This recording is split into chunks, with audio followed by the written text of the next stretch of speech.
Gracias por la presentación, espero estar a la altura.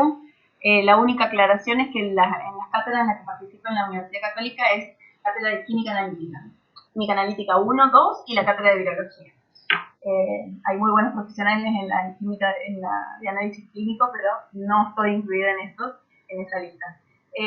Para seguir lo que decía el doctor Paisani, realmente es un gusto poder participar y tratar de aclarar un poco el panorama sobre tantas dudas y consultas que recibimos todos los que hacemos virología, y a su vez los bioquímicos reciben de los no bioquímicos, ya sea del resto del equipo de salud o de los familiares o conocidos, porque realmente se escucha mucho y no siempre esa información es la correcta. Entonces, me gustaría dar un pantallazo general de qué estamos hablando y después me gustaría escuchar preguntas y dudas, consultas sobre alguna situación en particular o alguna duda que tengan para su trabajo habitual. Bueno, voy a compartir mi pantalla. Bueno, entonces, para comenzar, me gustaría así ver en qué nos vamos a centrar. El diagnóstico del SARS-CoV-2, de la enfermedad COVID-19, se realiza mediante distintas metodologías, ya sea de laboratorio o no exclusivas de laboratorio para los que se trata.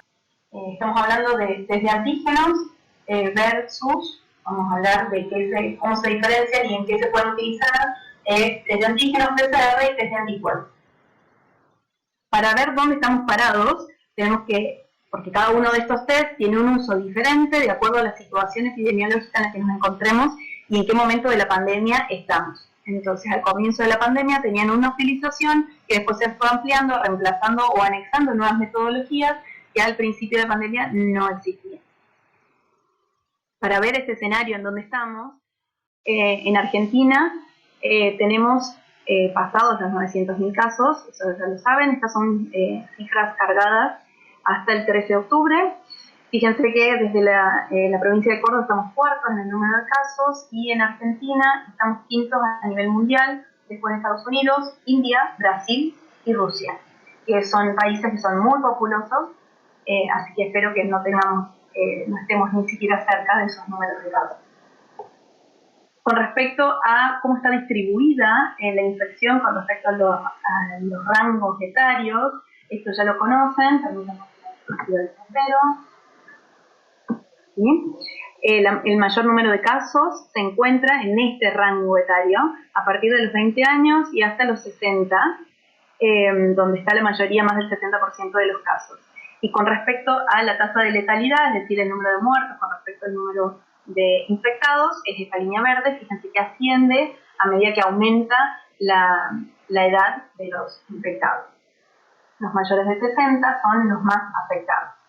Cuando hablamos el escenario que tenemos en Córdoba, fíjense desde que comenzó la pandemia hasta donde estamos parados ahora, el mes de septiembre tuvo un aumento abrupto de casos y continuamos en el mes de octubre con tasas muy altas. Tenemos un acumulado en Córdoba hasta esa fecha de más de 50.000 casos, casi 53.000, y la ocupación de camas críticas para adultos está siempre dentro de cerca del 80%, tanto en sectores, sumando sectores públicos y privados. Cuando hablamos de la tasa de incidencia, estos son números más certeros, 1.515 por cada 100.000 habitantes, 192 fallecidos por cada 1.000.000 de habitantes, y la tasa de letalidad es baja por ahora, esperemos que se mantenga, es alrededor de 1.26 fallecidos en relación a los casos, ¿no? Y sí, la tasa de personas mayores de 90 años sí asciende muchísimo, por eso decimos que los adultos mayores son el grupo de mayor riesgo de esta infección y a los que más debemos cuidar, porque la tasa de letalidad aumenta a medida que aumenta la edad. Con respecto al nexo epidemiológico, que es lo que tanto nos interesa saber para saber de dónde viene, para implementar acciones preventivas y evitar que el número de casos aumente, cuando se analizan, fíjense que la mayoría de los casos contienen un contacto estrecho, o sea que se identifica ese nexo epidemiológico, para lo cual es bueno porque se puede hacer un bloqueando y aislando los contactos estrechos para evitar que se esparza la infección. Cuando hablamos de transmisión comunitaria, que no se conoce bien de dónde proviene esa infección, es alrededor del 18%, así que menos de la mitad de los contactos estrechos, lo cual es buena noticia. Y del equipo de salud, que nunca es buena noticia, que nos incluye alrededor del 7% de trabajadores de la salud. En el 49% de los casos se identifica bien el nexo de la transmisión. La mayoría de las infecciones ocurren tanto dentro del ámbito laboral o con vínculos cercanos, cuando se analiza el nexo epidemiológico.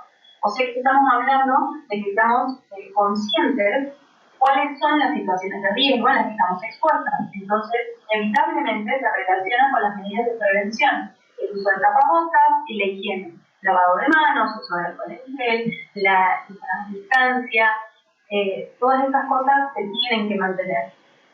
Una amiga me preguntaba, estoy en una oficina cerrada y tengo la otra persona que está en la oficina está a 5 metros. Pero está toda la mañana, me dice, ¿puedo sacar el barbijo? Si está a 5 metros. Digo, está toda la mañana respirando en esa oficina con esa persona, y si no tiene muy buena ventilación, el virus puede estar en suspensión. Entonces tienen que igual mantener el tapabocas. Vamos a lo que nos toca, los test diagnósticos. Estos test diagnósticos son distintas maneras de detectar la enfermedad COVID-19, el virus SARS-CoV-2. ¿Qué test vamos a tener disponibles hoy en el mercado? Tenemos dos grandes grupos que los vamos a diferenciar. Este primer grupo, que son los más rápidos, que se llaman test rápidos. Tenemos test rápidos de anticuerpos, con inmunocromatografía o detección coronavirus, y test de antígenos, de inmunocromatografía o fluorescencia, que están unidos después a un detector. Y se diferencian del otro gran grupo de test que tenemos, los test de RNA, que pueden ser por real-time PCR, transcripción seguida de una real-time PCR, o una amplificación isotérmica. Y en el caso de también test de anticuerpos, que también se hacen en los test de laboratorio, por metodologías de ELISA, CLIA, CEMIGA, fluorescencia, y hay otras también. Estos son dos grandes grupos que tenemos que diferenciar, pero todos estos tests deben ser realizados por los bioquímicos. Los bioquímicos, más allá de lo que es la ley y incumbencias profesionales, el bioquímico es el único capacitado para hacer el análisis correcto y la interpretación del resultado y saber qué clase de muestra se debe tomar, cómo se debe tomar, cuáles son las condiciones que debe manejarse esa muestra, trasladarse y transportarse de un lugar a otro, y en qué contexto se debe analizar si el paciente le corresponde uno u otro test. Eso es competencia solamente del bioquímico.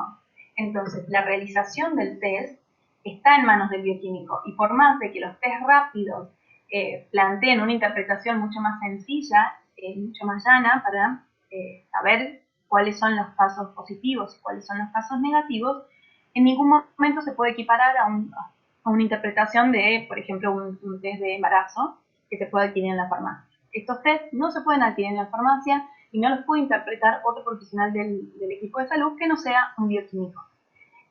Porque después, cuando las marcas son certeras, no hay problema, pero hay que analizar la posibilidad de falsos positivos. Cuando no son certeras, hay que analizar la calidad de la muestra para ver si ese resultado realmente es un verdadero negativo. Y lo peor de los casos es cuando recibimos las consultas sobre apenitas, marcó una liñita, entonces no se sabe cómo interpretar. Entonces, en eso hay que poner marca, y nosotros estamos en un equipo de salud que está muy capacitado, y necesitamos que la interpretación de los test se tomen con la responsabilidad que debe ser, por lo cual debe ser siempre competencia del bioquímico. Cuando hablamos de técnicas moleculares, dejemos en claro que esta es el gold estándar, ¿sí? Por lo que son el diagnóstico siempre va a ser el confirmatorio, va a ser un resultado de una PCR. Una PCR positiva, son muy raras las excepciones en que son falsos positivos y se interpretan, se sabe cuando aparecen esos falsos positivos, el bioquímico lo sabe discernir. Las técnicas moleculares son las que van a dar el diagnóstico definitivo de la infección por SARS-CoV-2. Cuando hablamos al principio del año cuál era la definición, de qué se trata estas metodologías, simplemente para recordarles, como yo les decía, necesito una retrotranscripción, previamente voy a tener una extracción para obtener de la muestra que yo tome, que es un hisopado, orofaringio, nasofaringio, de vía respiratorios superiores o inferiores. Lo que voy a hacer es obtener ese RNA de la muestra, para lo cual necesito un proceso de adaptación. Después voy a hacer una retrotranscripción para transformar el RNA del virus a un DNA copia, porque la PCR necesita ese molde de DNA para amplificarlo. Una vez que hace esa amplificación, se detecta por distintas metodologías de acuerdo al tipo de tratamiento que se trata. Y después tenemos la amplificación isotérmica, que es muy parecida a la real-time PCR. Esta es la que ha permitido a muchos laboratorios que no tienen una infraestructura de biología molecular montarla para, sin necesidad de tener un termociclador, y siguiendo todos los pasos necesarios y sin obviar la extracción. Tenemos después la extracción, la retrotranscripción, y luego viene esa amplificación que se realiza a temperatura constante y se detecta. Esa amplificación es entre 42 y 62 grados y la detección es por fluorescencia o colorimetría, para lo cual no se necesita una amplificación a la temperatura constante, no necesito el termociclador. Cuando pasamos a las técnicas serológicas, yo les dije que están en dos grandes grupos. Tenemos técnicas serológicas, o sea, se utiliza el suero del paciente, no el hisopado.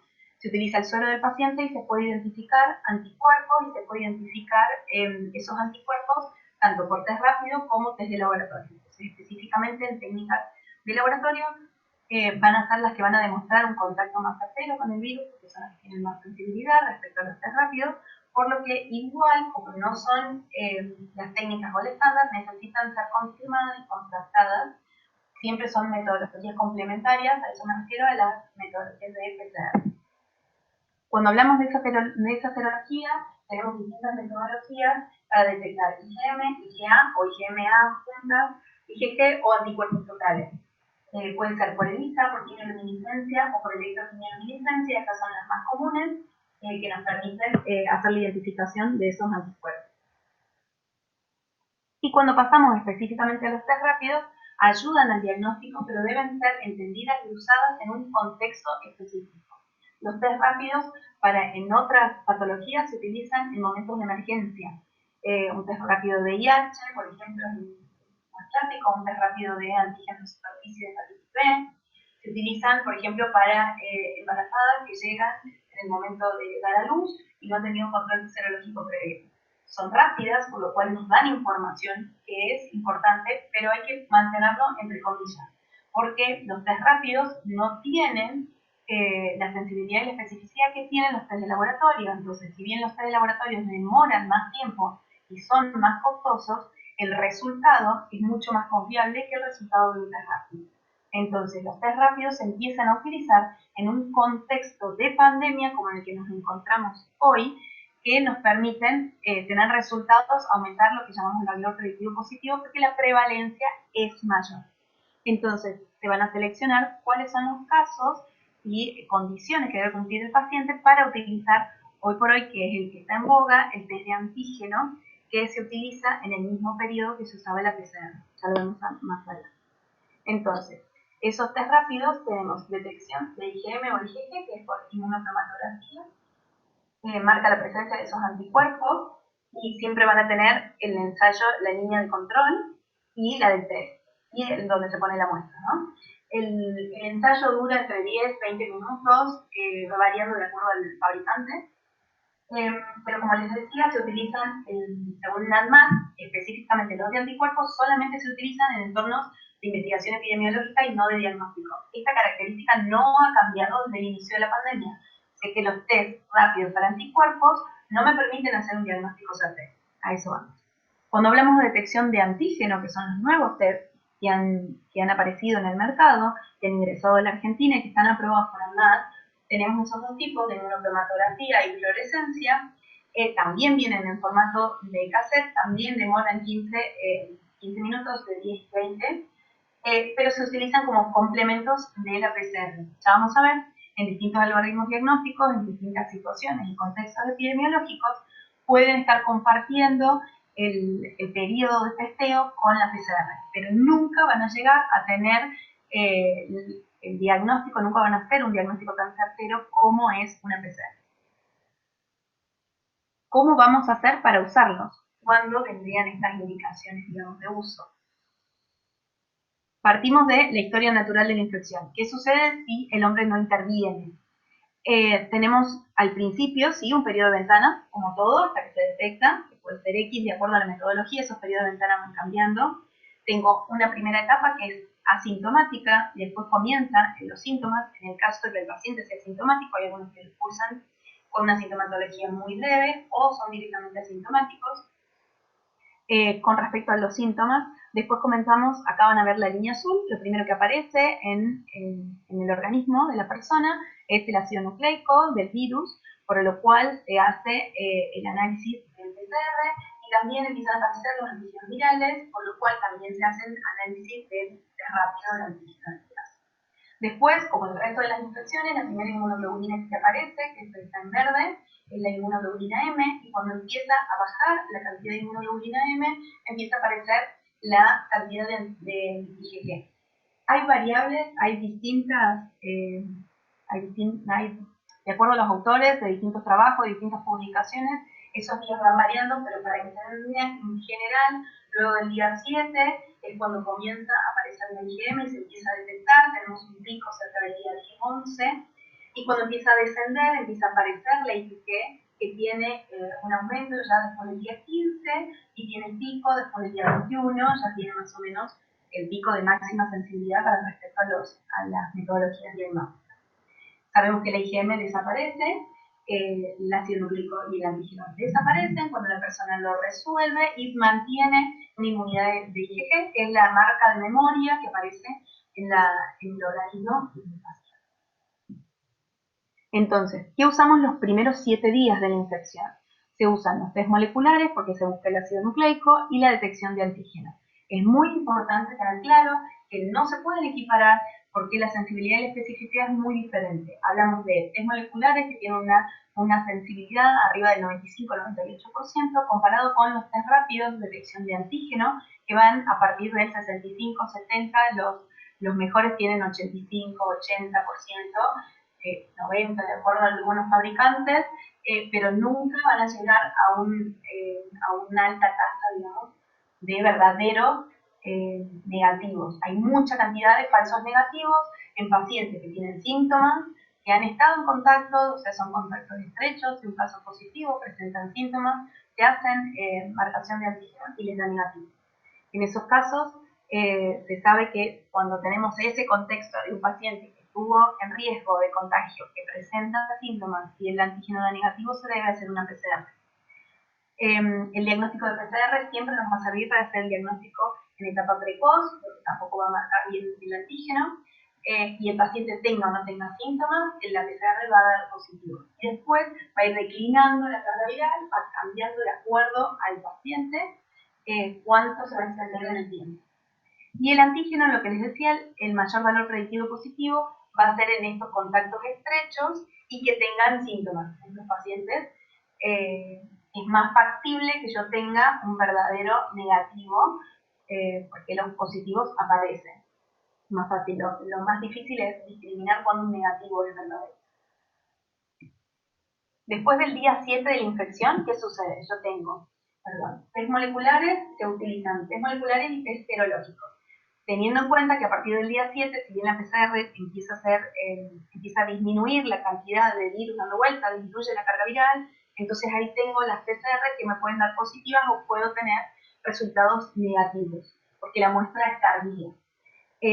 Si se hacen test serológicos, tengo IgM, que implica un contacto reciente con el virus, y la combinación de los test diagnósticos que utilizan IgM y IgA es mejor la sensibilidad que plantean y la especificidad que es buena, la especificidad en todos los diagnósticos, pero los que tienen una conjunción IgM y IgA son mejores porque la IgA es la inmunoglobulina por excelencia de las secreciones y sabemos que el SARS-CoV-2 es un virus respiratorio.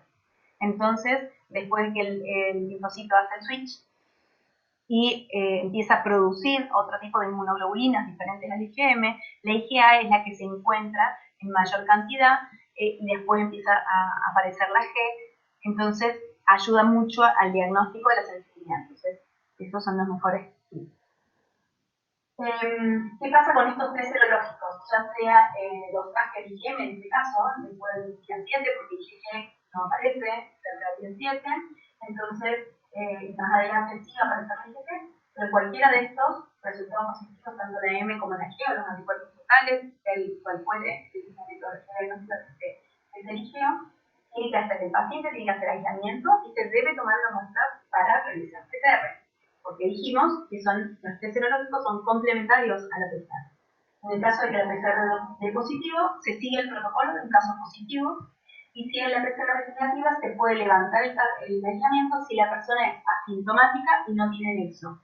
Porque si no, puede ser que haya sido una muestra demasiado temprana, también tienen sus temas. Acuérdense que la producción de anticuerpos, como todo en el organismo, no es matemática, es biología, así que hay pacientes que tienen producción de anticuerpos que es más tardía, otros que lo tienen más temprano, otros que no levantan demasiada cantidad de anticuerpos, está muy relacionado también con cómo esté el sistema inmunitario de esa persona infectada, de la edad, de otras comorbilidades, de otras infecciones que pueda llegar a tener.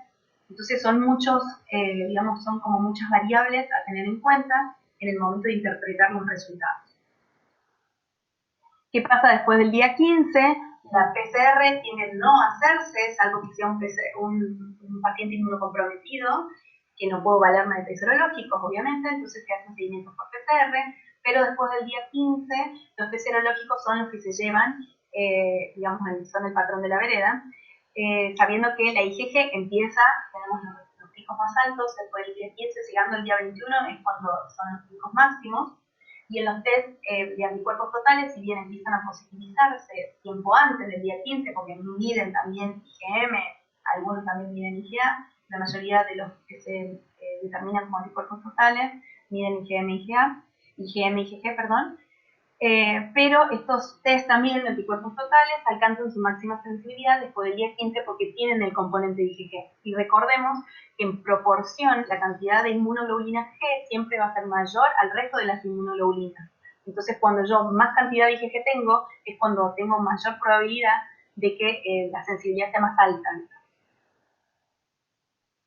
Bien, los resultados positivos, como les explicamos anteriormente, siempre necesitan complementarse con resultados de PCR. Bien, definiciones importantes que se han dado en la provincia de Córdoba, luego de los cambios del número de casos, después de los casos del aumento del número de casos en septiembre y luego hay modificaciones en octubre. ¿Cómo se define un caso sospechoso? En Córdoba, el caso sospechoso se define mediante 3 criterios.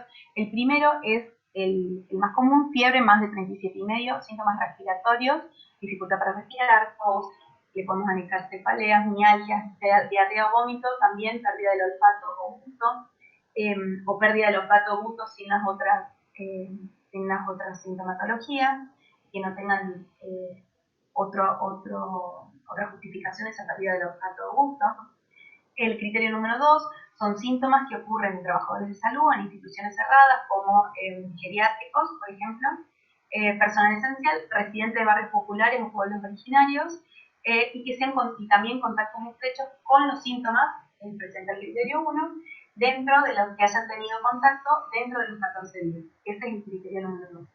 Y el criterio número 3 se incluyó un síndrome inflamatorio multisistémico que ocurre en pacientes pediátricos, que suman fiebre más algún componente como erupción, inflamación, hipotensión o shock, disfunción cardíaca en distintas formas, coagulopatías o síntomas gastrointestinales agudos, o alguna causa de inflamación que no sea de origen bacteriano, otros se empiezan a hacer otros descartes, se puede ingresar también como caso sospechoso de COVID.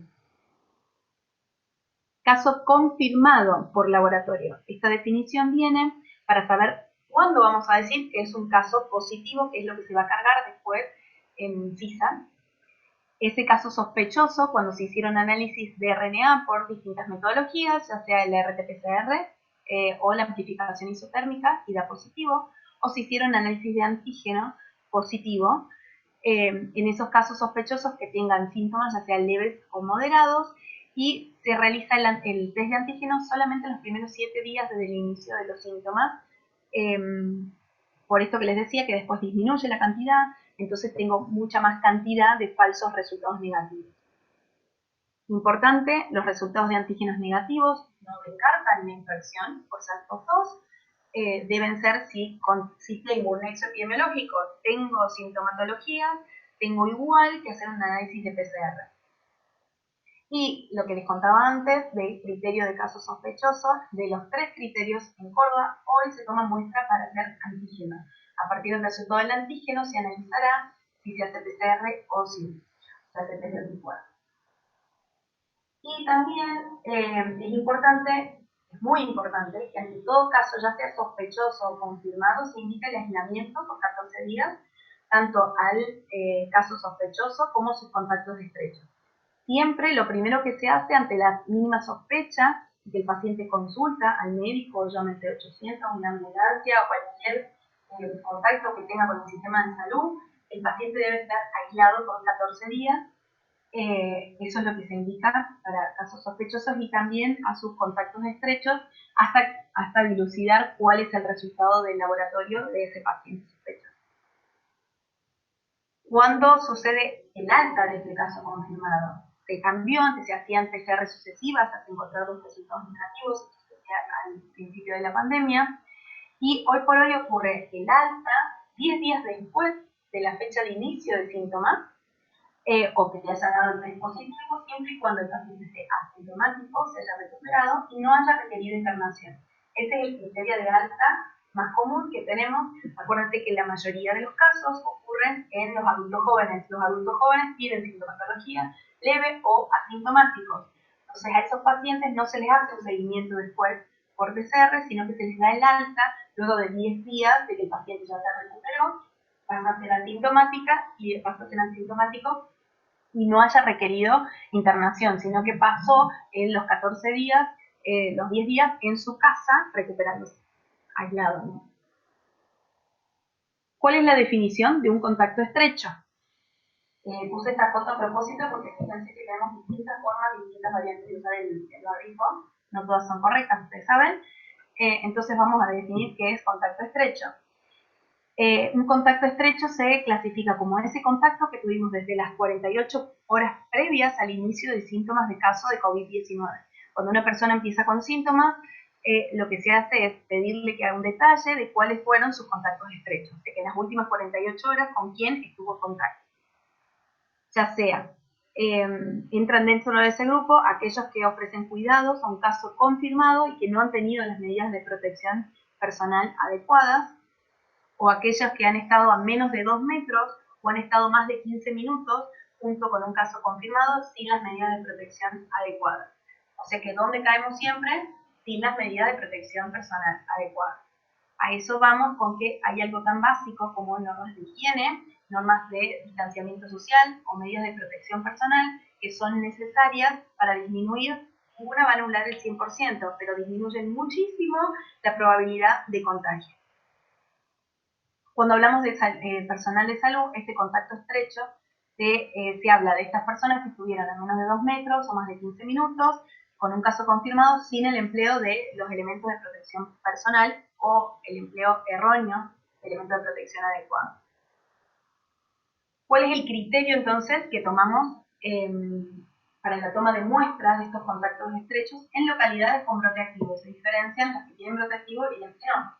En Córdoba Capital hoy tiene brote activo, entonces para la toma de muestras de estos contactos estrechos vamos a analizar de qué personas se trata. Yo voy a hacer una muestra de hisopado solamente en estos grupos de personas, mayores de 60 años, menores de 60 que tengan alguna comorbilidad, embarazadas, personal esencial que son las fuerzas de seguridad, las fuerzas armadas de seguridad, y personas sintomáticas. A estas personas se le va a tomar un hisopado para hacer un test de antígeno, y después, si no, una PCR. El resto de los contactos que no pertenecen a este grupo se hace serología. Se programa una serología de control a partir del día 7 del contacto con el paciente positivo. En todos los casos debe hacer el aislamiento, porque son contactos estrechos, debe hacer el aislamiento hasta que pasan estos 7 días y puede hacerse un test serológico, y en el caso de que la serología dé negativa, le dan el alta y a sus contactos, el contacto estrecho. Si la serología da positiva, debe hacerse un hisopado. En el caso de que el hisopado, estamos hablando de que se usa la test de antígeno, ¿no? Y eso ocurre en Córdoba. si el hisopado o permite alienista y si también se hace el hisopado se puede hacer PCR aparte del antígeno de. Entonces, si en la muestra de hisopado el resultado es negativo, se continúa el aislamiento de 14 días. En el caso de que el hisopado sea positivo, se continúa como un caso positivo. Ese sería el algoritmo de diagnóstico. ¿Qué pasa en las localidades que no tienen brote activo? Los contactos estrechos se hace un aislamiento y se toma muestras para PCR o para antígenos según corresponda, según cómo lo analice el equipo de salud. Y los contactos también estrechos asintomáticos, se programa una toma de muestra porque muchas veces hay mucha cantidad de contactos que son asintomáticos, entonces se necesita programar la toma de muestra para hacer los análisis, comenzando siempre por los más vulnerables. Estamos hablando de los grupos más de 60, menos de 60 con comorbilidades, embarazadas, esenciales y personas asintomáticas, ¿no? Entonces, estos contactos asintomáticos los van a empezar a testear gradualmente. Entonces, para hacer un resumen general de qué tratamos estos protocolos de análisis, cuáles son las utilidades de estos test, en este momento, como decimos, saquemos una foto de en este momento de la pandemia. Puede que mañana cambie y lo que yo le estoy diciendo sea erróneo. Así como 2 meses atrás no pensábamos lo que estamos pensando ahora por la cantidad de casos que habían. Entonces era una manera de proceder diferente. Entonces, protocolos de análisis hoy, en este momento de infección, hablamos ya del caso sospechoso, según las distintas organizaciones internacionales y lo que se maneja en Argentina y en Córdoba, se siguen distintos protocolos, pero todos coincidimos con, vamos a anclar las metodologías donde las tenemos que usar. Antes del día 7 de inicio de los síntomas, la PCR es el gol estándar, la confirmatoria. Siempre que vamos a hacer algo, ahí no le vamos a errar. Si la muestra está bien tomada, está trasladada correctamente al laboratorio y con todos los controles internos que tiene toda metodología de PCR, el resultado es fidedigno. Entonces ese nos permite confirmar o descartar un caso. No hay zonas grises. ¿Cuál es la alternativa? Los test de antígenos. Ojo, porque tienen falsos negativos. Eso ocurre por la diferencia de sensibilidad. Son muy útiles porque es una metodología que es muy rápida, es mucho menos costosa que la PCR, pero no podemos equiparar los resultados. Entonces, se pueden usar como un screening inicial, tienen una gran probabilidad de ser útiles y de dar positivos cuando yo tengo el paciente, el contexto del paciente hace que tenga un contacto estrecho, que tenga síntomas, puedo hacer el test de antígeno y me da positivo, es un caso confirmado de SARS-CoV-2. ¿Qué pasa después del día 7? Entonces se usa la PCR como técnica confirmatoria también. Acuérdense que empieza a declinar la carga viral, entonces hay que tener en cuenta cuándo estuvo en contacto la persona. No se puede analizar el resultado del laboratorio y dar una definición de caso sin saber el contexto del paciente. En dónde estuvo, con quién estuvo, cuándo estuvo, todo eso hay que saberlo. Si tuvo síntomas, si no, si tiene comorbilidades, si no. Entonces, para eso es necesaria la evaluación constante de un conjunto de cosas, de múltiples variables. Y también después del día 7 se comienza a usar la serología y si los resultados dan positivos se debe hacer la PCR para confirmar. En todos los casos, esos casos sospechosos, hay que hacer aislamiento. Perdón que sea repetitiva, pero esto es importante. Una persona que sea caso sospechoso no puede ir al supermercado. Una persona que sea caso sospechoso no puede ir a llevarle víveres a una persona mayor. Tiene que quedarse en su casa hasta que salga el resultado y le digan qué es lo que tiene que hacer. Entonces es importante hacer ese aislamiento tanto el caso sospechoso como sus contactos estrechos y los contactos de esos contactos estrechos hasta que tengamos el resultado, ya sea del test de antígeno o del test PCR. ¿Y qué pasa cuando ese caso sospechoso entra en contacto con otras personas? Ese es el contacto estrecho. Entonces, antes del día 7 del último contacto, PCR o test de antígeno, y después del día 7 también serología. Estamos hablando. Tiene que hacer ese contacto estrecho un aislamiento de 14 días a partir de la fecha del último contacto con una otra persona, aunque el resultado de la PCR sea negativo. Pasa mucho que las personas dicen que estuve en contacto con alguien en la oficina que era positivo. Me voy a hacer una PCR, la PCR me da negativa, listo, no hago aislamiento. No, está mal. Igual deben hacer los 14 días de aislamiento, porque si la muestra es temprana, si el contacto es reciente y la carga viral no es suficientemente alta, la PCR puede dar un falso negativo, pero porque la muestra no es adecuada, no porque la metodología es falsa. Entonces, sí o sí van a tener que hacer 14 días de aislamiento. Eso es una regla general. Cualquiera que tuvo contacto con alguien positivo debe quedarse 14 días en su casa separado de su familia. Tienen que separar áreas de uso común y áreas de uso individual. Esas áreas de uso individual deben estar bien ventiladas. ¿Qué pasa cuando el contacto estrecho de un caso sospechoso a su vez tuvo contacto con otra persona? Entonces ahí tenemos el contacto del contacto estrecho. Ese contacto de contacto estrecho debe hacer un aislamiento preventivo, igual que contacto estrecho, hasta tener resultados. Lo que se hace es hacer la serología. Cuando el contacto estrecho se hace la serología, dijimos al día 7, y en el caso de que sea negativo, se va a levantar el aislamiento. En el caso de que sea positivo, se debe hacer una PCR al contacto estrecho, y ahí tenemos distintos resultados. Si esa PCR es negativa, se va a levantar el aislamiento. Si es positiva, se va a transformar este contacto de contacto estrecho, suena medio engorroso, pero es así. Cuando un contacto de contacto estrecho está en contacto con alguien positivo, pasa a ser contacto estrecho, o sea, se sube un escalón más. Tengo el caso sospechoso, el contacto estrecho, el contacto de contacto estrecho.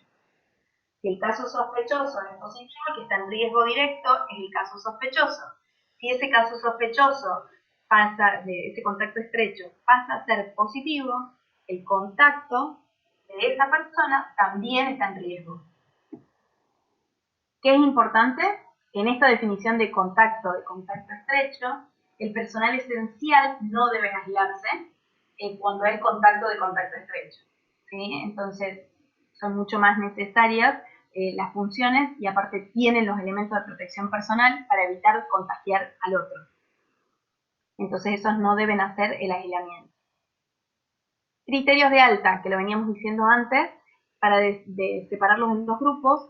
En el caso de que yo tenga un caso asintomático o leve, lo que decíamos anteriormente, después de los 10 días de la confirmación del test diagnóstico, en el caso de los asintomáticos, o 10 días después de la fecha de inicio de síntomas, y que tengan al menos 72 horas después de la desaparición de los síntomas. Ahí se les puede dar el alta, ¿sí? 72 horas después de desaparición de los síntomas, sin considerar la falta de la digeusia y la anosmia, que es la alteración del gusto y del olfato, porque eso en general tarda más tiempo en recuperarse.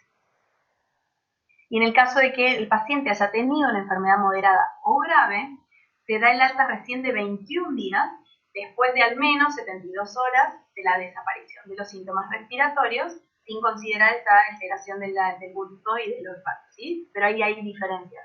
10 días sin necesidad de test alternativos, y luego de 21 en el caso de enfermedad moderado o grave, y en este caso también se analiza en el caso de que necesiten hacer otros test de PCR para dar recién alta al paciente.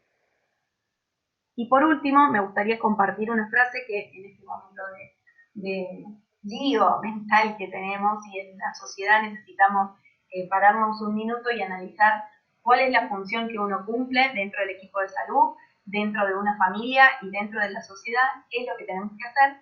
Me gustó una frase de Viktor Frankl, que fue un neurólogo, psicólogo y filósofo, que sobrevivió a campos de concentración. Dentro de uno de esos fue Auschwitz, y decía que cuando la situación es buena hay que disfrutarla, cuando es mala hay que transformarla, y cuando no se puede transformar hay que transformarse uno. Entonces, ¿a qué aplico esto? Nos transformemos en entes que no generemos o no diseminemos el virus. El virus necesita del huésped para replicarse y para diseminarse. Si nosotros mantenemos las medidas de higiene, las de contacto, y somos responsables en el momento de accionar, vamos dentro de los ciclos que uno tiene, la familia, que son los contactos estrechos que tenemos en la familia y en la sociedad, vamos a poder empezar a disminuir la cantidad de casos. No necesitamos que estén detrás nuestro como poder de policía, porque somos cada uno de nosotros los responsables de lo que nos suceda a nosotros, nuestra familia y nuestros conocidos. Muchas gracias por su atención.